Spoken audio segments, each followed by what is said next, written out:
In June, I was repeatedly the lone no vote against expedited reopenings. I thought it was a bad decision to open more high-contact, high-risk locations too soon. I repeatedly warned that it could trigger the probability that we would have to reclose the entities we had just opened. I felt strongly it was not only in our public health interest to move slower, but it was in our economic interest to move slower, to move consistently, to have a steady movement from close to open, not open, close, open, close. Now, many of my colleagues had a lot of fun sowing the seeds of discord and discontent at my expense as we tried to work through that difficult environment. Sadly, the expedited reopenings in June bore out to be a mistake. In July, facing significantly rising cases, we were forced to implement additional restrictions. It hurt our economy more than if we'd done it right from the first time.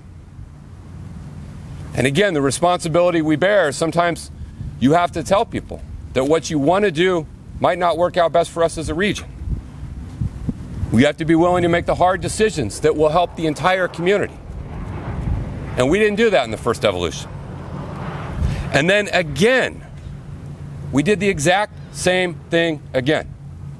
On August 28th, when we were placed in the red tier with the option, our option under local control, to open additional business entities associated with the red tier, I strongly recommend we once again move slowly, that we learned the lesson of June.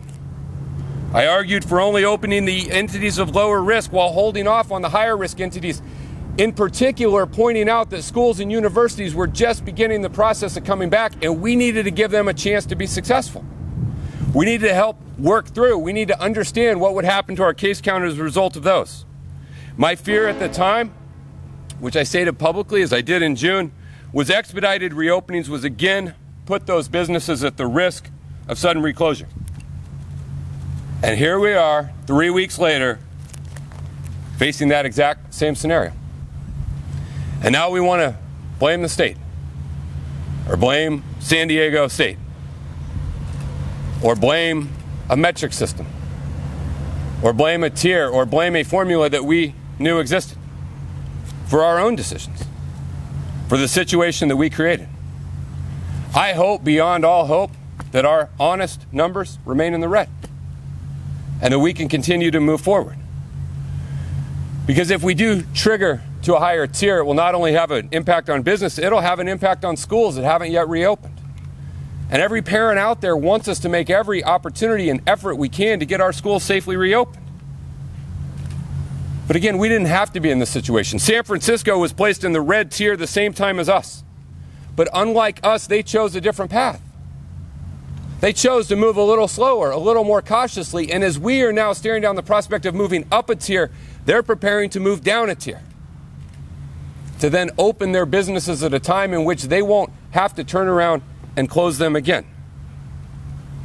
We could have been in the same position. Regardless of the outcome of tomorrow's numbers, and I do believe there's a decent chance we stay in the red tier, certainly possible we move into a higher tier, we won't know until perhaps tomorrow. But regardless, it is time as a county we redirect our energy and our efforts towards slowing the spread, exercising caution, making difficult decisions, and doing it responsibly. We're in a battle against the virus, and we must confront and accept that reality. Before we hear from a few speakers, I want to speak directly to those small business owners and workers who are being most impacted by this situation. I know this is difficult. Being in small business is hard as it is, much less during a global pandemic. But simply telling you that ignoring public health orders or to blame someone else, it would not be telling you the truth. It wouldn't be honest. My colleagues are exploiting your pain and your anguish, and it's wrong. I am sorry you are facing the prospect, some of you, of having to close your indoor operations again, and I wish that wasn't happening.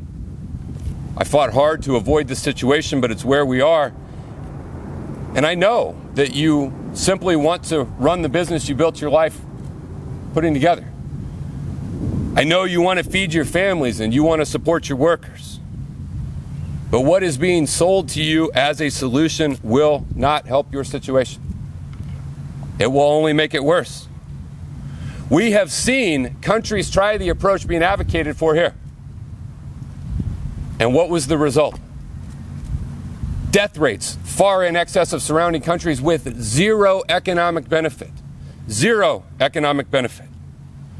The only responsible path out of this is slow the spread, open safely and responsibly, and do all that we can to help those who have been impacted. There are limits in a county government of what you can do in an economic crisis. But my office has fought for over $100 million in help and assistance.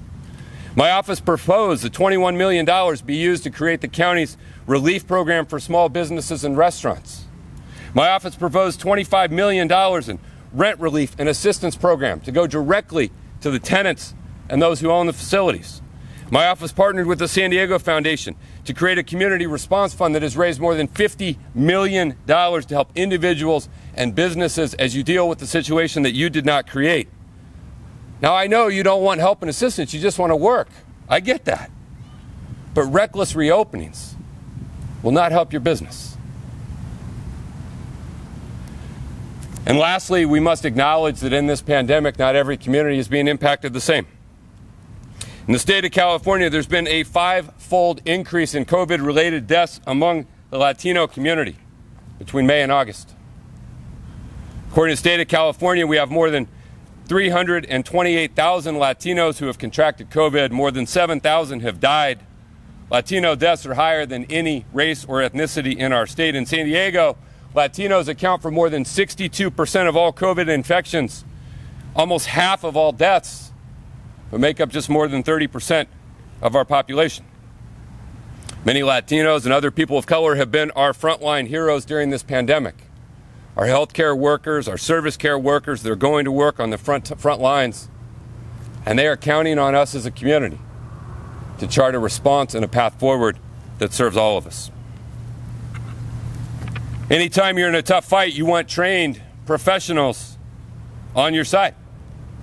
Folks who are experts in the field and who can give you clear, objective, non-biased information. In a global pandemic, that means you rely on folks who are trained and have expertise and know how to fight global pandemics. That's why you rely on public health experts, scientists, medical professionals, infectious disease experts. But it's not enough to just have them talk. You actually got to listen to what they say. And then you got to have the courage to try and put that into practice in guiding our way through this.